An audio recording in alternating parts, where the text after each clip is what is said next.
Birgitte Rasine, welcome to Climate Swings. It's great to have you here. Thank you so much, Michael. It's great to be here. So, I would just like to start with a little bit of background on you, your professional evolution, and what brought you to your current role at LUCITà. So I am a writer by birth, and I have known that since I was about 6 years old. I composed a poem for my little baby sister, and that night I realized, oh, I'm a writer. It was just one of those aha moments, and I had mine pretty early. But I didn't take the usual or the typical journey of that of a writer. In other words, writing novels and becoming someone like Margaret Atwood or Neil Gaiman. Um, I'm also a traveler. And so when my family emigrated from the Czech Republic to America, that kind of pulled my roots up. It's like weeding your garden. You really literally rip up that fruit tree and you move it to some other garden. And that's what happened with my family. And so I began a journey of discovery that took me literally all around the world, both in terms of physical places and the different types of sectors that I worked in. So just to give you, the TLDR, the nutshell story, I started out in Hollywood because I wanted to be a film director, and that has everything to do with being a storyteller, being a writer. So I went down to Hollywood, worked in several movies, then decided that I really am a writer. I want to write. I don't necessarily want to deal with all the trench warfare that goes on behind the camera, even though I had a really good time. And so then I transitioned to journalism for the Hollywood Reporter and Daily Variety, then moved back up to the Bay Area where I had gone to school, to university. And journalism for Hollywood wasn't really a thing that you do up here in the Bay Area. So then I transitioned again, this time into high-tech PR. And that's when I had what I call my midlife crisis a little early. I was in my mid-20s. And I was sitting there, on the phone, pitching a story of one of our clients to a reporter. I think it was PC Week. And I thought, what am I doing here? This is like, how did I end up here? This is kind of not what I had in mind.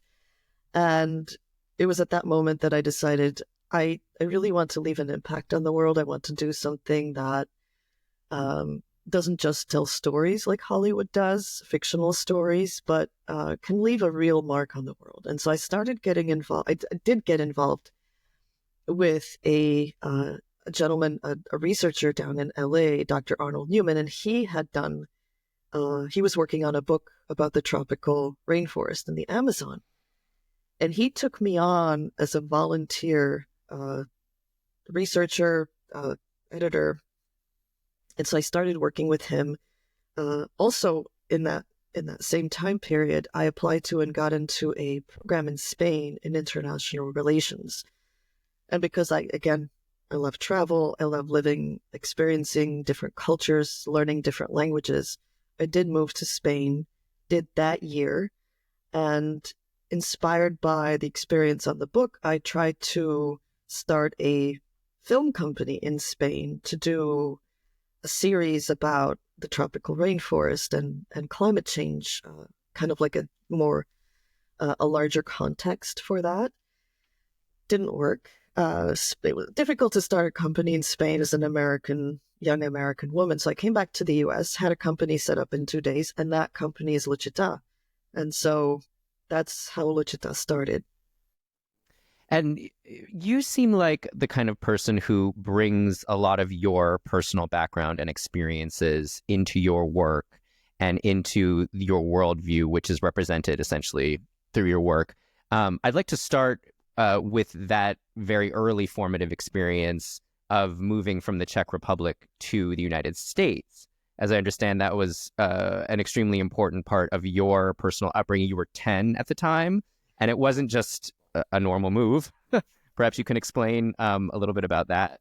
Yeah, and I actually wrote a whole essay about that on my Substack on the Muse, so maybe we could put a link in where people could read it. But Sure. yeah, So what you have to understand, back then, this is 1981. And back then, in order for you to leave or go on a vacation, it's not like here in the US where you just take your passport, you get on a plane, you go to Greece, you go to France, you go to Thailand, Africa, wherever you please, right? You can basically go. The world is your oyster. Our world was a really tiny pearl, maybe, inside an oyster. We had to ask permission every single time that we would cross the border. And the Czech Republic, or Czechoslovakia as it was back then, was a really, really small country. So we couldn't quite do it that way. We needed a genuine reason to leave the country for a little bit. And that was a medical reason, because my sister had bronchitis. She was 3 at the time. And my dad had a skin issue that he was dealing with. So the doctor said, instead of giving them antibiotics, they said, go to the seashore. You need to spend some time at the sea. So that, I guess that you could say that's the plus side of living in a country like that, right? No antibiotics, go to the sea. So we got permission. We went to the Adriatic Sea, which was amazing. And that's what I thought we were doing. I had no idea. We had 5 suitcases with us, and we went down there. And that's when I found out we're actually not going back. We're applying for asylum, and we're leaving the country, we didn't know where. Would it be the US? Would it be Western Europe? Would it be I had no idea. And so my parents were worried that as a 10-year-old, I would be upset. I would be missing my friends, my school. I would be nervous. My immediate reaction was, let's go America, and so they were like, wow, okay. She's pretty adventurous. Yeah, typical 10-year-old's reaction. Sure. I mean, I'm sure I wasn't the only one, but also because when you grow up young in a system like that, that's not a democratic country, you learn very early on the place that your country plays on the geopolitical level. So, for example, I remember when I was just 8 years old, the teacher would come in and, all the children had to stand up really straight, put your hand behind your back and stand up and say, good morning, comrade, so-and-so, like whatever her last name was. We literally had to salute her like that. And one day she was explaining to us the difference between communism and capitalism. And she said, communism is a good system because everybody shares. Sharing is good. And capitalism is evil because nobody shares anything. Everything is about, oh, it's just mine. Wow. And I'm sitting there thinking, I'm on to you, because I had liberal parents and I grew up with a different sort of mentality. But that's how they did it. And so, eventually the application came back. We had been accepted by the United States, and I think also Canada and Australia, but it was kind of like Goldilocks for us. Canada's too cold. Australia's too far. The United States is just right? And so when we came, that was my first big plane trip. And I remember being very upset with myself because I ended up falling asleep on the whole ride over. So I kind of missed, that big plane ride.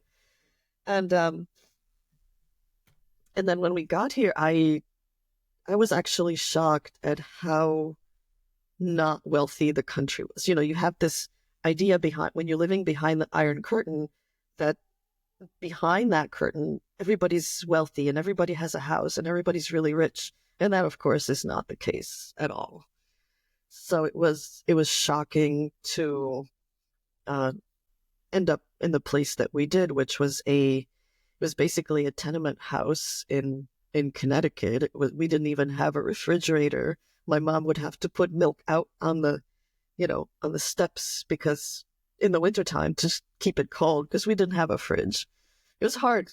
Wow. And so from that experience, you took away the fact that storytelling was kind of your stock and trade, essentially, and what you wanted to make your life. And from that, you went to Hollywood.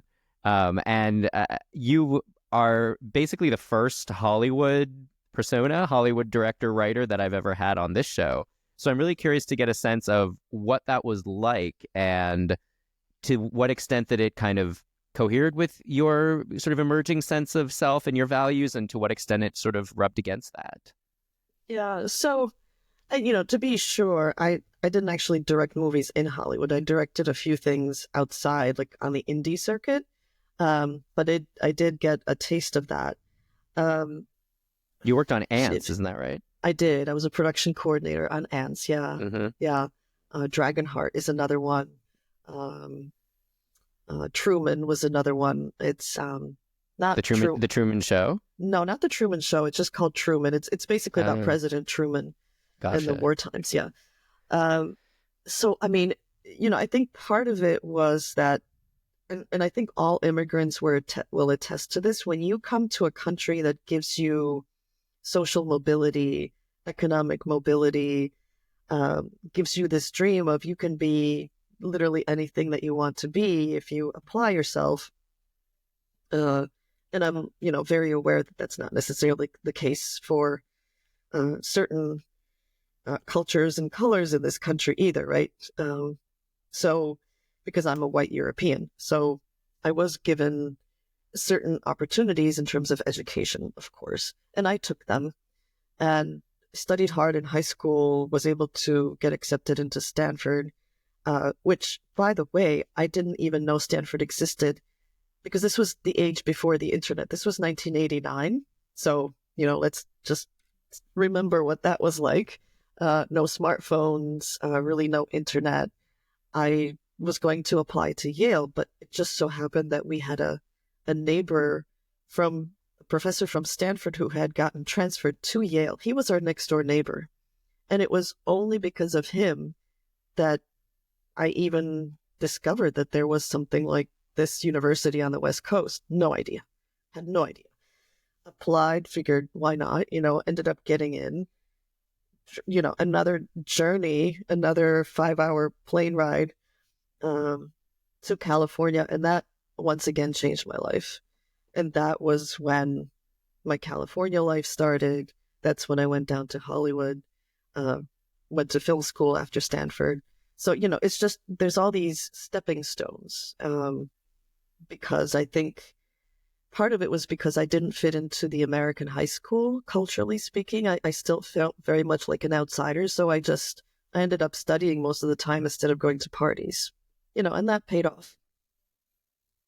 And so in Hollywood, again, like, what did that experience teach you about yourself? How did you come to kind of realize what you wanted to do, and how you wanted to sort of craft your career and what you cared about? Yeah, I think what it did for me was it certainly peeled away a lot of the layers of the onion of this mythology of, Hollywood and what is movie making? How do you make a movie? Because I had the good luck to be hired right out of film school. I just did 1 year of film school in cinematography because I wanted to learn how to handle light and camera angles. I could have applied to what would have been very obvious, which is screenwriting. But I figured, okay, I know how to write, but what I don't know enough of is how it's put together on the screen so I can write to that. And that's why I applied to cinematography. And then when I got out of school, I was hired on this film called Dragonheart. And it was one of these serendipitous things where it was to be shot in Slovakia, which is my next door neighbor country.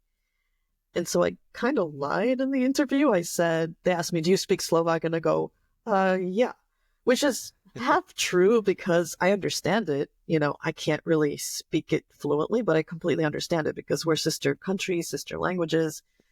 So, and then the interview was really funny too, because the first assistant director kept talking about visual effects, and I kept talking about camera because, I had come from film school having learned cinematography, and I wanted to be a camera assistant on the film.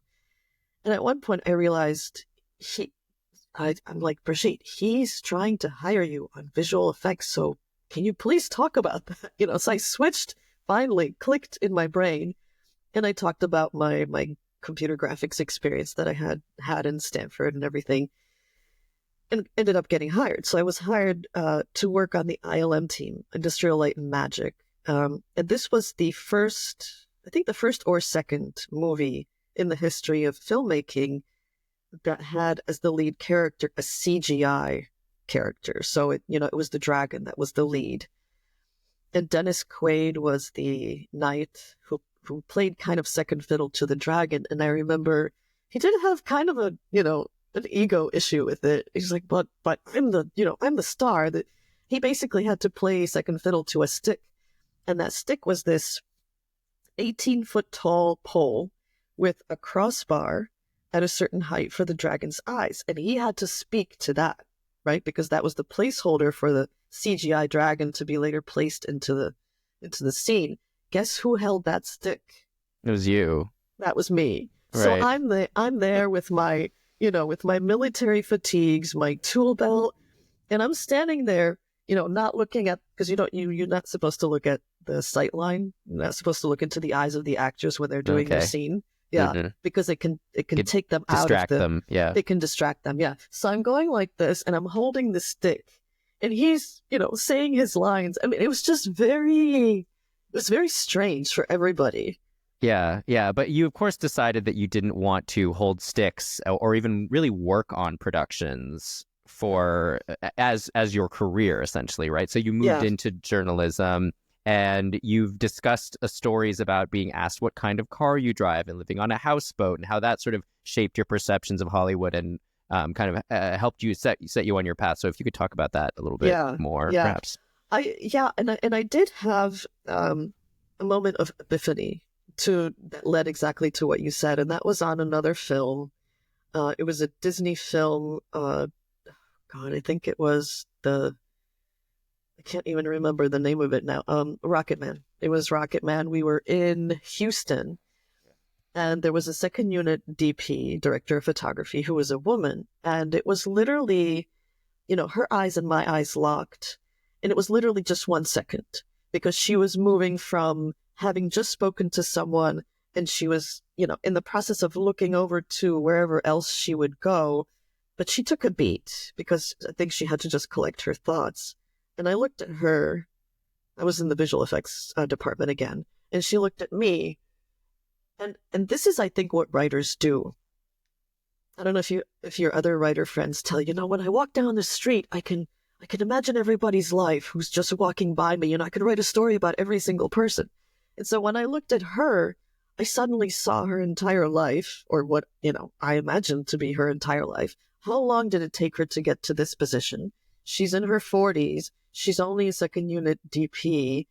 She doesn't look tremendously happy. I mean, again, could be all projection, right? But then I saw myself thinking, am I going to have to take the same journey? And do I want that? Because I want to write. I want to tell stories. I don't want to haul cable and run generators. Although, like I said, great times, amazing people.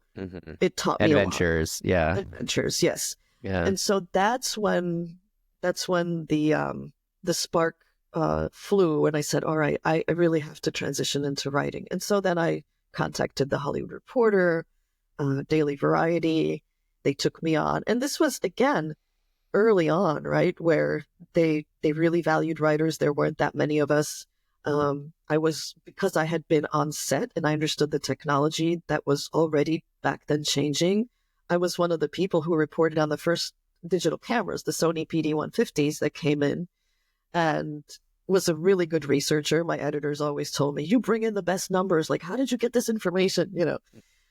And so that told me, it reinforced the sense that, yes, I can tell stories, I can do research, I can back it up with proof, right? I can interview people. I've interviewed all these kinds of people that they had me talk to, whether they're DPs, like Darius Kanji, who shot Evita. Back then, I remember speaking to him. In fact, I woke him up in his hotel room because I got the time wrong. Typical journalist story. Yeah, and then after that, coming back to the Bay Area, then started the journey of, okay, you're a writer, but what kind of writer, right? So I started being a journalist. I've also done translation. I've done, like I said, high-tech PR, marketing, technical writing, and then when my daughter was born in 2010, that's when I realized, oh, all of this fiction writing that I had been doing in the background, right? I had like so many writers, drawers full of manuscripts. So I had screenplays. Um, and the screenplays I did when I was still living in Hollywood. And yes, I did live on a sailboat. So it was just one of those things where you live on a sailboat and you write screenplays, and then in between you go work on movies to make some money. Right, That was right, the right, life. right. That's Typical how it Hollywood was. story. Yeah. Yeah. Um, and so I had all of these short stories, beginnings of novels, just various stages of completion.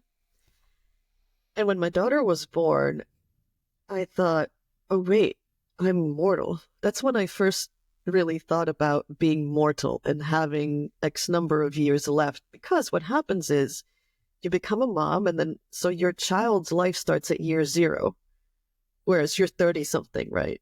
And so you say, okay, when my child is 20, I'm going to be, oh, what?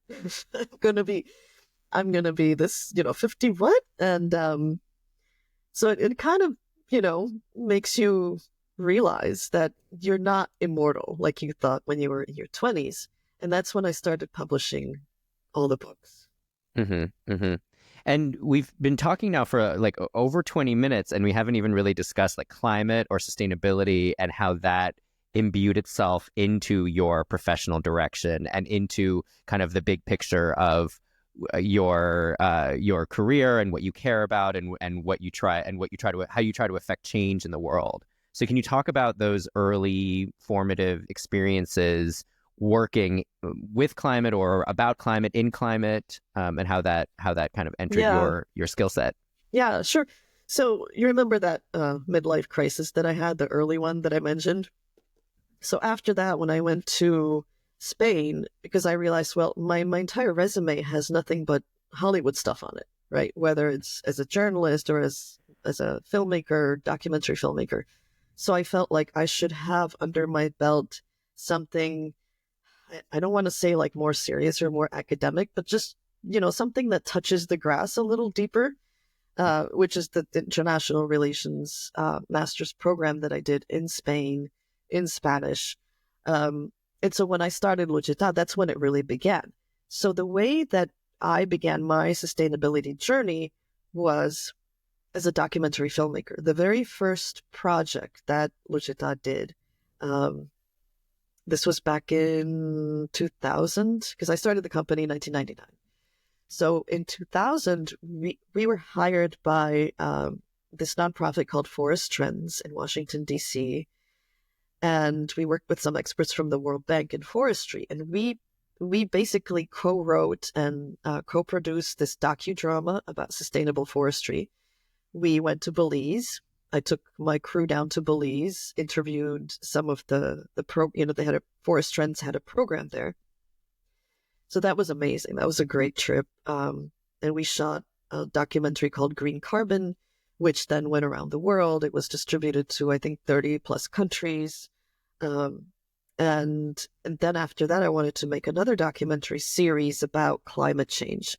And it was going to be a 4-part series on the negative aspects, the positive aspects, and then, 2 other episodes, one of which we wanted to focus on what are people doing, because I didn't want it to be all about doom and gloom and fear, even though even back then it was a lot less scary than it is now. I had people on board like Dr. Bob Watson, who was the head of the IPCC back then, Dr. Tom Lovejoy, who has unfortunately since passed on, people from the USGCRP. So I had a good, solid advisory board. And then the administration changed from Democratic to Republican. And the companies that I had been speaking to about funding this project just kind of said, oh, well, we don't need to pretend like we care about climate change anymore. So it's just, I won't say Wow. who they are, but Feels like history repeats itself though, doesn't it? yeah, Yeah, for sure. And so that's when I realized, well, I can continue tearing my hair out trying to find money for documentary film projects, or I could pivot. And so I pivoted again, going back to the writing communications aspect of who I am.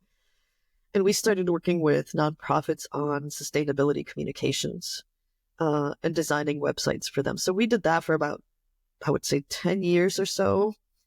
And then, like I said, when my daughter was born, and that was just after the crash of, 2008, 2009, that, the Great Recession. And so because we lost some clients due to that, one of them was actually a Honduran magazine that I was the international editor of.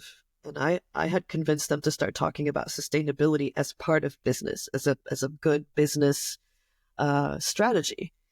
And unfortunately, they went belly up because they still had the old, print advertising model, and that didn't hold water, especially in Central America. So, all of these dominoes started falling, and that's when I published my first novel, The Jaguar and the Cacao Tree, and that story is really how I, having worked with the nonprofits and NGOs in the United Nations and having gone to the WTO Ministerial Conference back in December of 1999, all that experience just finally, kind of like when you make fine wine, you plant the grapes and you wait for them to grow and then you crush them, right? So that was my winemaking moment.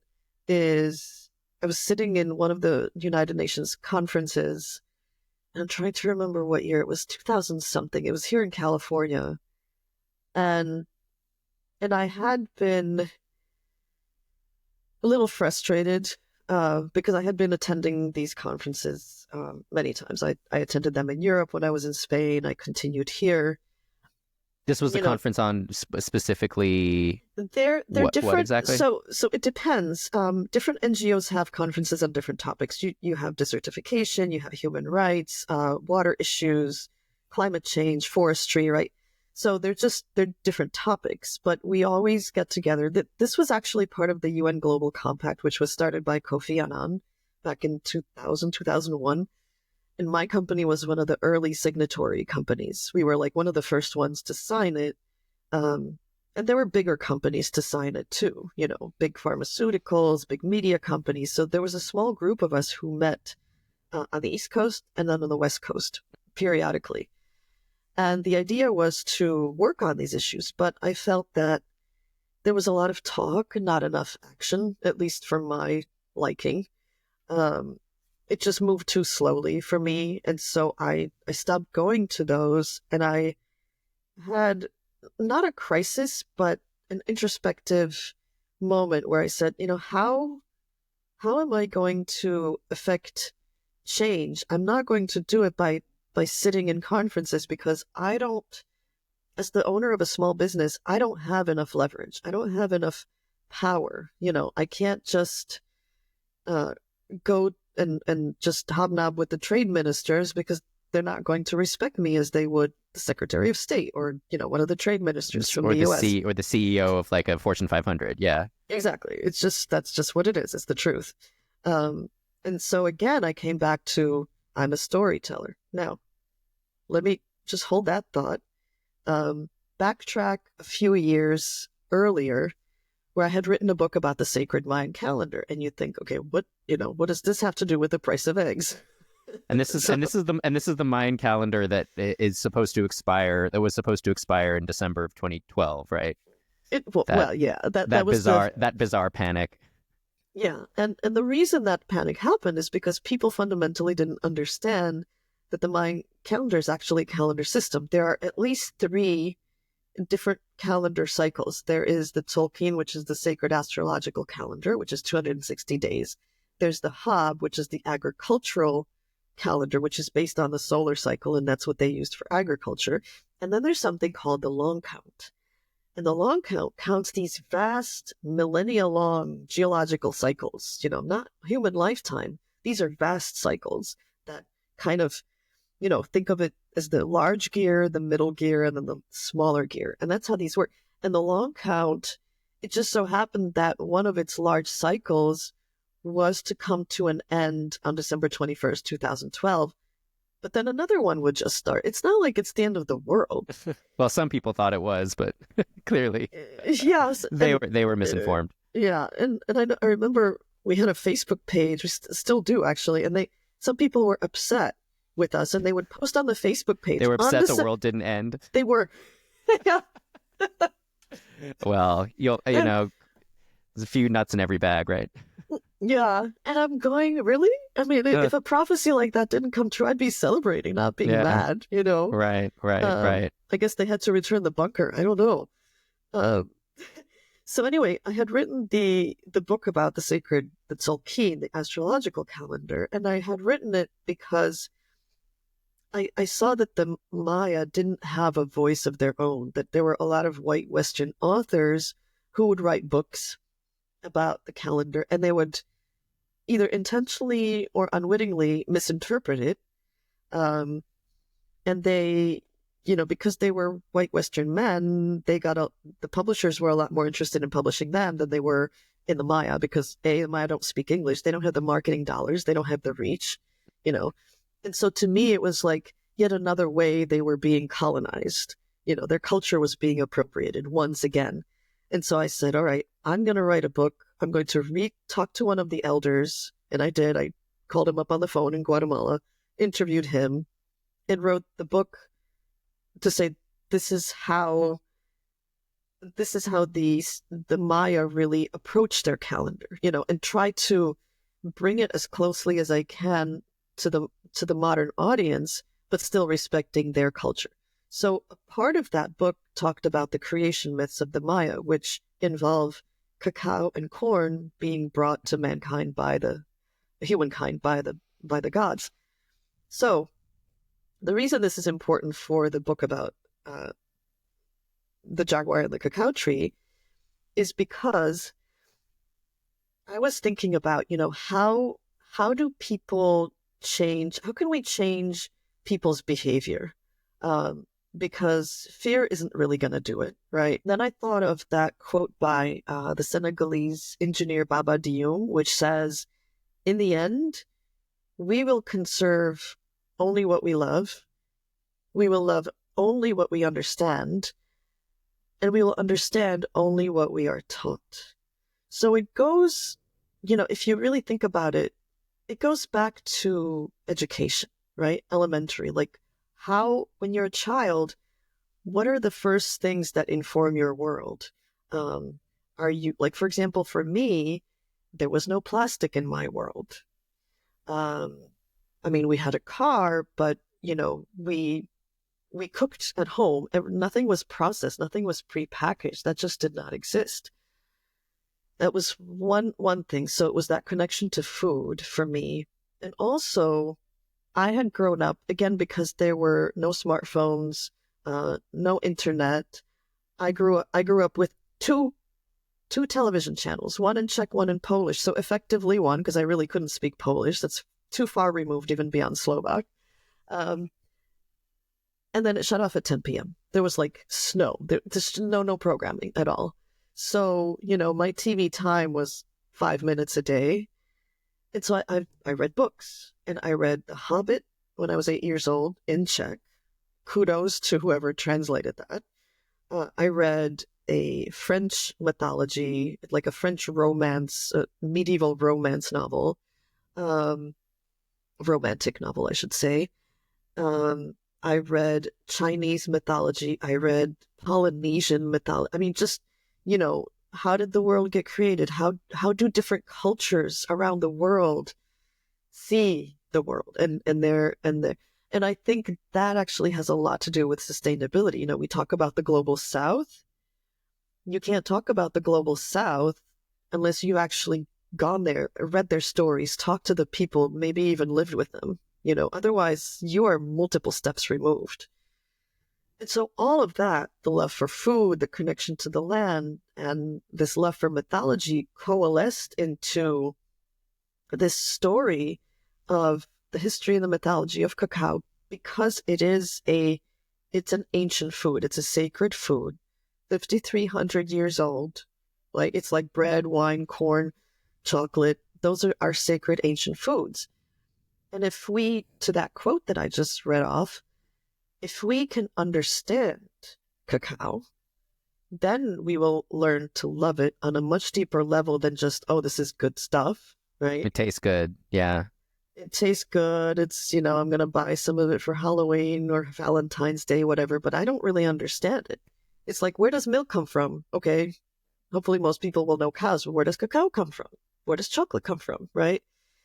And there's this very deep mythology that that is intertwined with cacao. So I created this story that I always describe as the Chronicles of Narnia mixed with the Golden Compass and dipped in chocolate. So this is a fiction novel, right? Yes. Okay. A lot of history in it, a lot of history of chocolate for sure, but yeah, fiction all the way. And it sounds like you have you've cultivated in yourself a desire and a practice of bringing these big concepts of like sustainability and climate and mankind's place in the natural world and communion with nature to a kind of a very intimate space, right? Like thinking about cacao as like almost a metaphor for all these things. Is that kind of accurate? And I guess like how did you decide in a way that this is that these questions and these topics are sort of what you wanted to focus on in a professional sense, Yeah, I think it's I think I would say the reason it's the same reason why entertainment, tourism, sports are the most successful industries. No matter what economic downturn we're in, people still want to be entertained. I think we're hardwired for stories. We haven't been on this planet for that long, if you really think about it, compared to the overall geological span of the planet. We've been here only for a few seconds, right, as they say. And so those stories, that proclivity toward telling stories, I mean, stories are even like when you gossip about your neighbor, that's telling a story, right? Or when a politician gets up on stage and he says whatever he thinks he needs to say to get the votes of the people, he's also telling a story. And so commercials tell a story. Films tell us. We're always telling ourselves stories. And those of us who are storytellers, we can choose to be disingenuous about the way we tell stories. We can lie. We can manipulate. We can cajole. We can frighten. Or we can be responsible and supportive and empowering and encouraging, right? So to me, if you really want to change people's behavior, you should tell the story of that thing, whether it's plastics, whether it's food pollution, air pollution, food emissions, whatever it is. Tell the story, but tell it responsibly and tell it with love. That's what I would say. And you have sustainability and climate and those kind of topics very much in your manifesto, kind of at LUCITà. Do you feel like, to what extent do you feel like they need to be foregrounded in the work you do versus kind of addressed through kind of more oblique or more allegorical or metaphorical ways? Like, how do you strike that balance? Because it's a challenge for a lot of communicators in this space and people who do kind of the things that you do, or at least want to. Yeah. And that's me on the fiction side, right? That's the publishing side of me. There's another side of me. Obviously, running a business, we have clients, so we work with clients. And to answer your question, I'll give you a very specific example, which actually first sparked with a fintech client, because we don't do just sustainability, but this fintech client actually was a net zero building, so they were doing all the right things, like materially speaking, even though they're in fintech. And so I was doing their marketing, and I was one of the first people to do their marketing because they were a startup at the time, and they're really big now. Their name is Clover. I've heard of Clover. Yeah, main competitor to Square, right?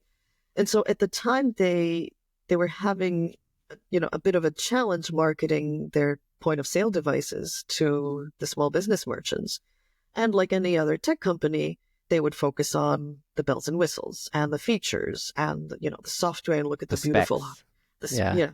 yeah. And the hardware was beautiful. I mean, it's beautifully designed. They were called the Apple of fintech, but people weren't really responding. And so I said, why don't we tell the stories of the merchants who use your products? That's what you're missing here. And it's not about telling them in the third person. Let's interview them and let's let them tell their story. Now, being a journalist, right, there's a right way and a wrong way to interview someone. You can, like, you're interviewing me. We're just having a conversation. We're not going down a list of, from the product team, make sure you get them to talk about this feature and make sure. That's not an interview. That's not a story.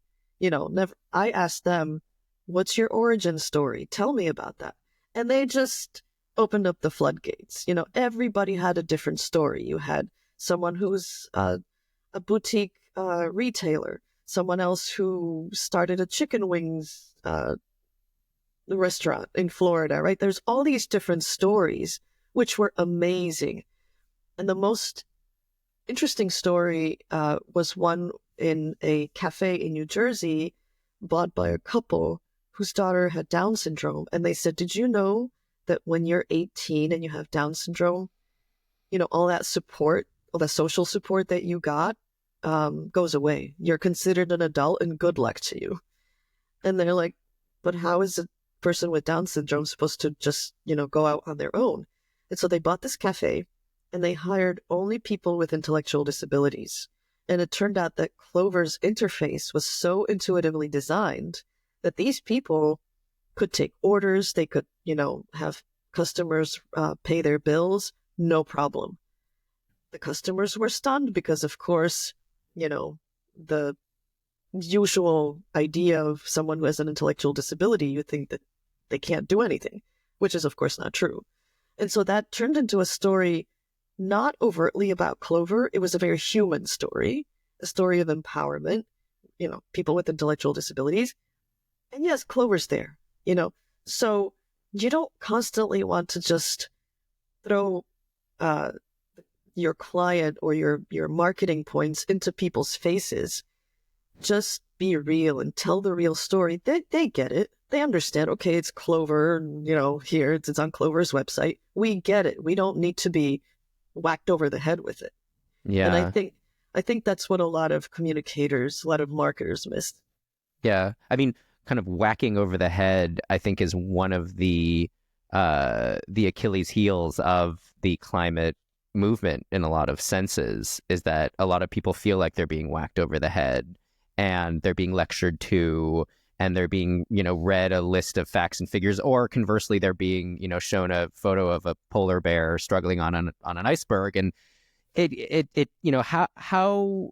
do you think about, how would you advise climate communicators on the better ways maybe to get their message across and resonate with more people who, for whom this isn't really a very salient topic, or they're just sick of it? Yeah. I think before we get there, we need to talk about why is it that climate change is failing to resonate? I mean, it's resonating now more because we're living it, right? We're living the crisis part of the climate change equation, but it's still I would say it's still failing to resonate. And then we can go into the strategy and tactics. So 3 reasons. One is that climate change, the idea or the concept of climate changing has a very different personal meaning for everybody. Everybody has a different lived experience of what that means, right? And that is because climate is a vast, massive, convoluted, completely interconnected planetary system. It literally is the embodiment of the theory of chaos, right? You've got the butterfly over there in Asia, and you had a tornado in the US, and apparently they're connected somehow. So in order to wrap your brain around that, about what climate really means, it depends on where you live and who you are, how much money, assets, and power that you have, right? So you could have a family living next to a coal plant, probably not in a great neighborhood, they will have a very different sense, very different lived experience of the climate than a billionaire who can jet off to Tahiti to surf on his private yacht, right? So and those are extremes, and most of us don't want to have to be revolutionaries or activists. All we want is, we want a good life, we want to get married, have kids, enjoy our lives, do something meaningful in our careers. And when we have to worry about the climate, in addition to the genocides and the wars in other countries, our healthcare, our finances, our education, the safety of our children in our schools, it's too much, right? No one person can handle it. So that's number one, why it fails to resonate. Number two is people have diverging goals that actually share the same root. So what does that mean? A regular person can't spend a lot of energy on the climate and change their behavior. That is the same reason that a political leader or a corporate executive also cannot, right? And so that might be a little counterintuitive, but here's why it's not. It's a different level, a different scale, but at the end of the day, it's all rooted in the same truth. And that is that we care most about what is closest to us, what we're used to, and what we understand and live daily. In other words, what our brains are wired to, right? We have that lived experience. So sure, there's a difference between the person who wants to make an impact, but perceives themselves as being powerless, which is probably most people, and the politician who does have the power to change things, but he cares more about staying in power and appeasing the people, keeping him there. So you see that they're both, never mind the value judgment, never mind what the it is, they're both paying attention to what is closest to them, right? So that's the same root, but the goals are completely different. And then number three is conditioning for comfort. That's what I call it. We are taught and conditioned by our educational, political, economic, and media systems to desire convenience and comfort. And that works, and also probably by, having lived in caves for so long. And so that works really well because we're naturally wired to ensure that we have resources and safety. We seek pleasure and we seek to avoid pain, right? And this is going back to why social media, entertainment, sports, tourism, constant quest of money, that's why it takes up so much of people's lives. So given these three things, what's a communicator to do, right? A climate computer. How do you break through all that? How do you break through all that? And especially post this election. So a lot of people are very upset, devastated, both emotionally and materially, if they were on the chopping block, right? Other people are ecstatic. It's really quite something to watch, the media kind of to the left of center, and then to watch the media to the right of center, and maybe further to the right of center. They're like two different planets, and you really think, wow, are we on the same planet? And so no wonder we can't really understand each other. And so we communications professionals, we cannot expect to keep using the same strategies as before and get a different result, right? There's a famous quote about that. So even if you write a press release about something that your client did that's actually great, a certain percentage of the public will naturally assume it's greenwashing just because it's a company, right? So talking and advertising on their own as they were before no longer work.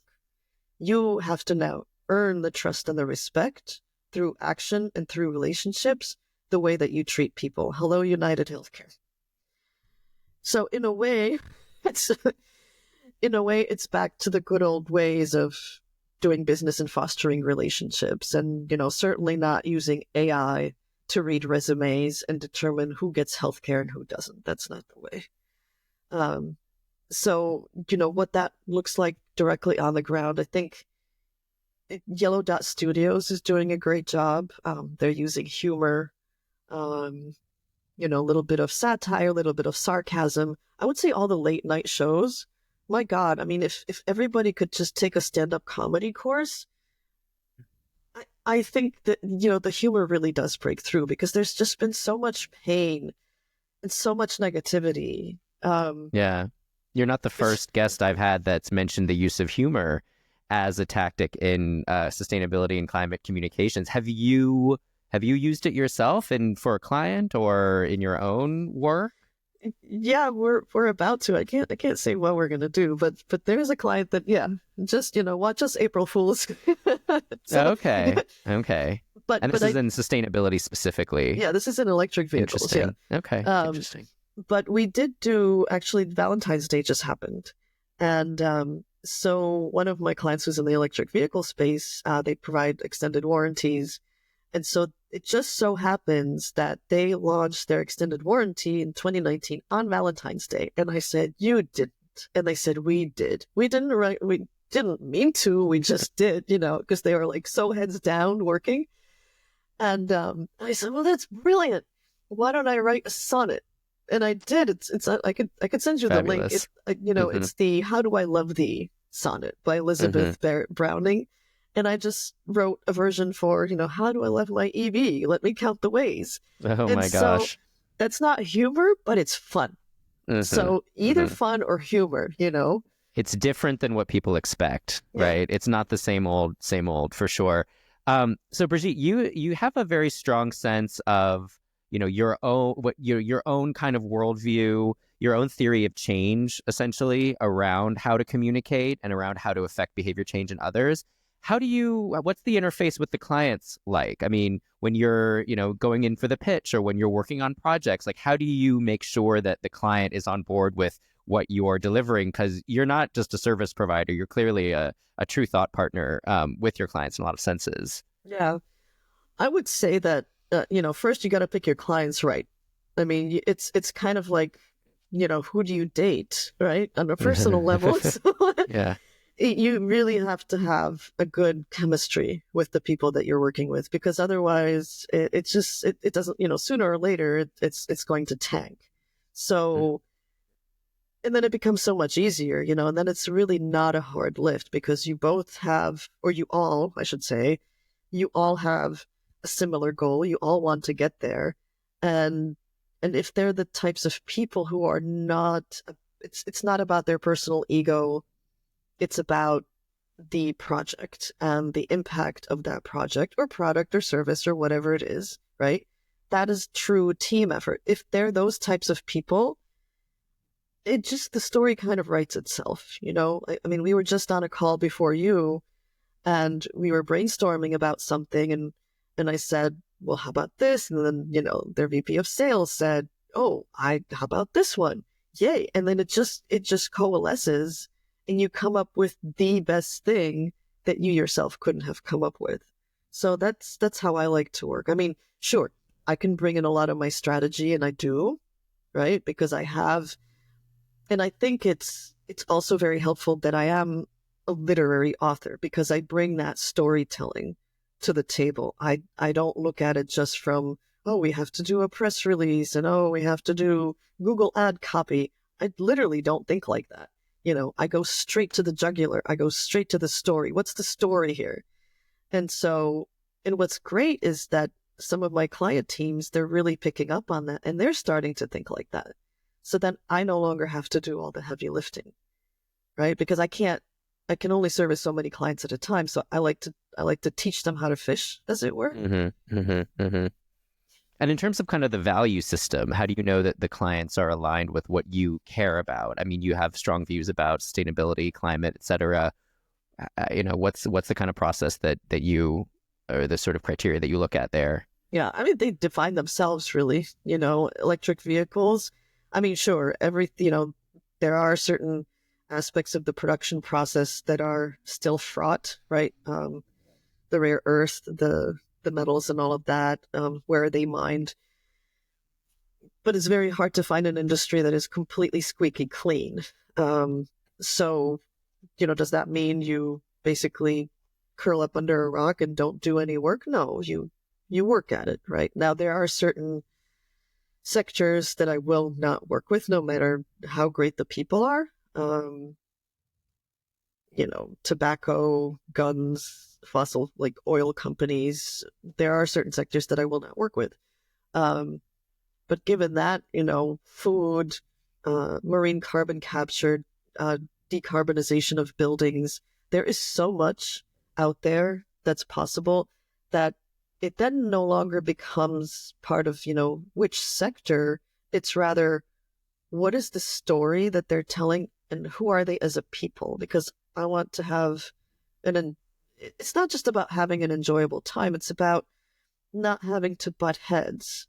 Because I've found that too. I've worked with some groups where they're in one of my preferred sectors, but the chemistry isn't there, or they're actually not as ethical as I thought, which then becomes shocking, right? Like you say, how can these people who are in this industry be like this behind closed doors? Well, that happens too.